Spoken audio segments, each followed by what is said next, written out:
என்ன மக்களே, Eid shopping start பண்ணியாச்சா? அல்ஹம்துலில்லாஹ் நாங்களும் ஸ்டார்ட் பண்ணி பர்ச்சேஸ் பண்ணி முடிச்சிட்டோம். அல்ஹம்துலில்லாஹ். அஸ்ஸலாமு அலைக்கும். Welcome back to channel life creation. எல்லாரும் எப்படி இருக்கீங்க? நல்லா இருக்கீங்களா? எல்லாரும் நல்லா இருப்பீங்க நம்புறேன். நாங்கள் அன்னைக்கு இப்போ வந்து பஸ்ஸில் தாங்க போயிருந்தோம். ரொம்ப செம்மையாக இருந்துச்சு. பஸ்ஸில் நான் போய் கிட்டத்தட்ட 1.5 வருஷம் ஆகுது. ப்ரெக்னெண்ட்டும் ஃபுல்லாக நான் போகவே இல்லை பஸ்ஸில். அதுக்கு முன்னாடியே கொஞ்சம் நான் போகவே இல்லை. 1.5 வருஷம் கிட்ட ஆயிடுச்சு இப்போ ஆல்மோஸ்ட்டு. செம்மையாக இருந்துச்சு பஸ்ஸில் போனது. இனாயாவுக்கும் பாப்பாவுக்குமே வந்துட்டு ஃபஸ்ட் டைம் தான் பஸ்ஸில் போனேன். பஸ்ஸில் போகும்போது எப்படி இருக்குமோ, பாப்பா எப்படி இருப்பாளோன்னு தெரியலையே, அந்த மாதிரி தான் நினச்சி தான் போனேன். பட் உண்மையிலே காரில் வர்றதை விட பஸ்ஸில் ரொம்பவே என்ஜாய் பண்ணேன். அது நான் உண்மையிலே நாங்கள் பார்த்தோம். ஏன்னா அது காரில் வரும்போது எப்படி அடிச்ச மாதிரி கந்தல, ஆனால் பஸ்ஸில் வரும்போது ஃபுல்லாக வேடிக்கை பார்த்துட்டு ஜாலியாக வந்து இருந்தாங்க. ரொம்ப நல்லா இருந்துச்சு. அப்புறம் வந்து பார்த்தீங்கன்னா, பாப்பாவுக்கு தான் ஃபஸ்ட்டு நாங்கள் ஷாப்பிங் முடிச்சிடலாம் அப்படின்னு சொல்லி பார்த்தோம். ஏன்னா பாப்பாவுக்கு ட்ரெஸ் அமைகிறதுங்கிறது தான் ரொம்ப கஷ்டம். ஸோ அதனால் பாப்பாவுக்கு ஃபஸ்ட் ட்ரெஸ் அமைஞ்சிருச்சு அப்படின்னா நம்ம அடுத்தது நாங்களும் எடுத்துக்கலாம் அப்படின்னு சொல்லிட்டு பாப்பா ஃபஸ்ட்டு பார்த்தோம். நான் உண்மையாக சொன்ன மாதிரியே பாப்பாவுக்கு சைஸே வரவே இல்லை. எல்லாம் பெரிய பெரிய சைஸில் தான் இருந்துச்சு. அப்படி போனால் இன்னும் நியூ பார்னாக ரொம்ப சின்ன சைஸில் அந்த மாதிரி வந்து போயிட்டு இருக்கேன். சரி பார்த்தோம். இந்த மாதிரிலாம் பாருங்களேன், செம்மையாக இருக்குது இல்லையா? ரேட் வந்து ரொம்ப அஃபோர்டபுள் ரேட்டில் தான் இருக்குது. நிறைய கலெக்ஷன் போட்டு வச்சுருக்காங்க. ரொம்ப சூப்பராக இருக்குது.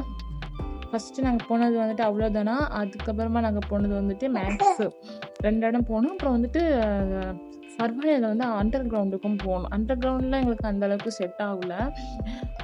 இது பார்த்திங்கன்னா ஃபீடிங் வந்துட்டு செட்டுன்னு பார்த்தீங்கன்னா செட்டாகவே இருக்குது. மேலே வந்துட்டு ப்ளேமேட்டும் இருக்குது. அரௌண்ட் 4.5 கேடி சம்திங்குள்ளே அதுக்குள்ளே தான் இருந்துச்சு ப்ளேமேட்டு கூட. அப்புறம் வந்துட்டு இந்த வீல் சேர், அந்த சேர்னர் இருக்குது பார்த்தீங்களா, அந்த மாதிரி பேபிஸ் வந்து நடக்கிறதுக்காக ட்ரைனிங் கொடுக்குற அந்த சேர்னர் கூட அங்கே இருந்தது. ஸோ இது மாதிரி நிறைய திங்ஸஸ் இருக்குது. நிறைய விஷயங்கள் நான் அவங்களுக்கு கவர் பண்ணி கொடுக்கணும் அப்படின்னு தான் நினச்சேன். பட் வந்துட்டு உங்களுக்கே தெரியும் இல்லையா, நான் வந்து ஒரு யூடியூப் சேனல் நார்மலாக வச்சு யூஸ் பண்ணுறதும் எடிட்டிங் பண்ணுறதும் இவ்வளோ பெரிய கஷ்டம். இந்த மாதிரி கண்டென்ட் க்ரியேஷன் பண்ணுறதும் நல்லாவே தெரியும். அதில் பேபியை வச்சுட்டு நான் வீடியோ ஷூட் பண்ணி எல்லாம் பண்ணுறதுங்கிறது எனக்கு கொஞ்சம் சிரமம். ஏன்னா நாங்கள் போன வேகத்துக்கு போகணுமா, பர்ச்சேஸ் பண்ணணுமா, வரணுமா அப்படிங்கிற மாதிரி அவ்வளோதான் எங்களால் பண்ண முடிஞ்சிச்சு. ரொம்ப தூரம் எங்களால் வீடியோ ஷூட் பண்ண முடியும். இருந்தாலும் முடிஞ்ச அளவுக்கு என்னுடைய சப்ஸ்கிரைபருக்கு, என்னோடய ஃப்ரெண்ட்ஸ்களுக்கு நான் வந்து காட்டணும் இல்லையா, அதுக்காக நான் வந்துட்டு வீடியோ ஷூட் பண்ணியிருந்தேன். ஸோ அதுக்குன்னு பார்த்தீங்கன்னா அந்த பேக்கு பிங்க் கலர் போச்சு பார்த்தீங்களா, அந்த பேக் ரொம்ப சூப்பராக இருக்குது, ட்ராவல் ஃப்ரெண்ட்லியாக இருக்குது. அது கூட நம்ம வந்து பார்த்துட்டு இருந்தோம். ரொம்ப அஃபோர்டபுள் ரேட்டு தான். அப்புறம் பார்த்திங்கன்னா அபாயா, எங்கே போனாலும் அபாயா இருக்குது. ஸோ அபாயா கலெக்ஷன் எக்கச்சக்கமாக ஏராளமாக அள்ளி குமிச்சு வச்சுருக்காங்க. நீங்கள் வந்துட்டு ட்ரீம் மார்க்கெட் இல்லை, எங்கேயுமே நிறைய அபாயா இருக்குது. எக்கச்சக்கமான என்ன டிசைனில் கேட்டாலுமே எல்லா அபாயம் இருக்குது. கலர் அபாயம் கூட இருக்குது. பார்த்து அவ்வளோ வாங்கிக்கலாம். அஃபோர்டபுள் ரேட்டில் தான் எல்லாமே கொடுத்துருக்கிறாங்களோ. செம்மையாக இருக்குது.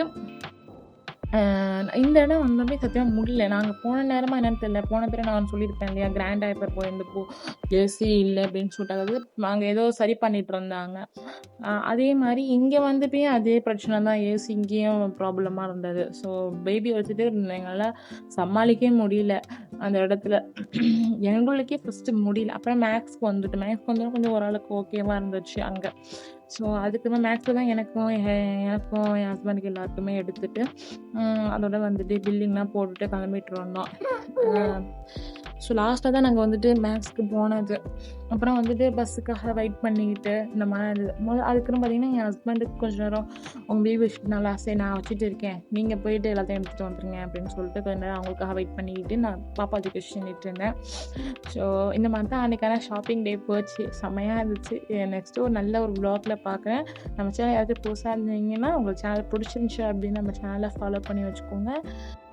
நம்ம சேனலில் நிறைய இன்ட்ரெஸ்டிங்கான நிறைய vlog, day to day life, Kuwait update, baby contents நிறையா வரப்போகுது. அதெல்லாம் நீங்கள் மறக்காமல் பார்க்கணுன்னா நம்ம சேனலில் இப்போவே சப்ஸ்கிரைப் பண்ணி வச்சுக்கோங்க. அஸ்ஸலாமு அலைக்கும்.